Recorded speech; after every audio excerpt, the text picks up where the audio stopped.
figures in a diorama, adjusting the lights to increase the drama, killing it and filling it with wicked backdrops. This is the way that you shoot your shot. I'm Tom, and I've been working on this display to put up in my local comic book shop, which is Ray Gun Comics in Richmond.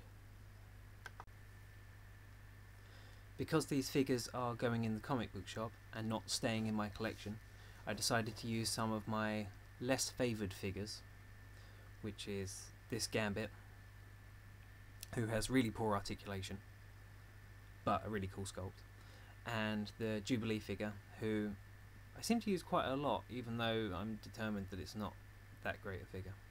Despite having all that really cool new female mould articulation, you can't use a lot of it because the coat just hinders it lots. As well as these two figures, I've chosen to use my Marvel Universe Sentinel, because if you're going to do a display in a comic book shop, you have to make it look good, and these Sentinels look cool because they're big and impressive. So I picked the figures first and laid them all out without any cutouts, and tried to imagine where I would want the energy blasts and stuff to go before I set about making my own cutouts using comic books, Google, and a little bit of Photoshop. The reason I'm making a display for Ray Gun Comics is they've agreed to sell some of my new backdrops. Here's an unpainted, or a semi-painted, unfinished one. I've been working hard on trying to get a great big batch together, so I've got a buttload of stock. So if I'm going to start displaying my backdrops in a shop, there was no way I was going to pass up this opportunity to display a bit of ACBA also in the shop. So I decided to make some, put a bit of effort in and make some half-decent cutouts.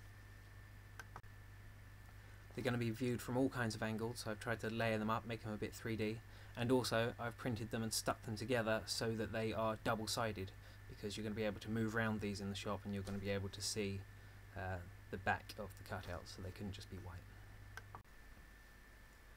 I've got this set up in one of my IKEA units, and most of the stuff you get from IKEA is all a pretty similar size.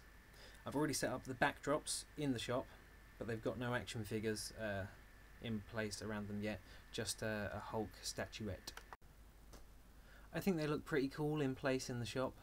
Obviously they will look cooler with some real action figures and real ACBA going on. Hopefully having these in the shop should get people a little bit interested in buying them. My first big batch for sale aren't quite ready yet, they've still got a little bit of painting left to do. But when they are ready, I'll take a bunch to this comic book shop, and I'll also make some posts online so that you guys know where you can get hold of them. So stay tuned for a video about that. Thanks for watching. Don't forget to click like and subscribe.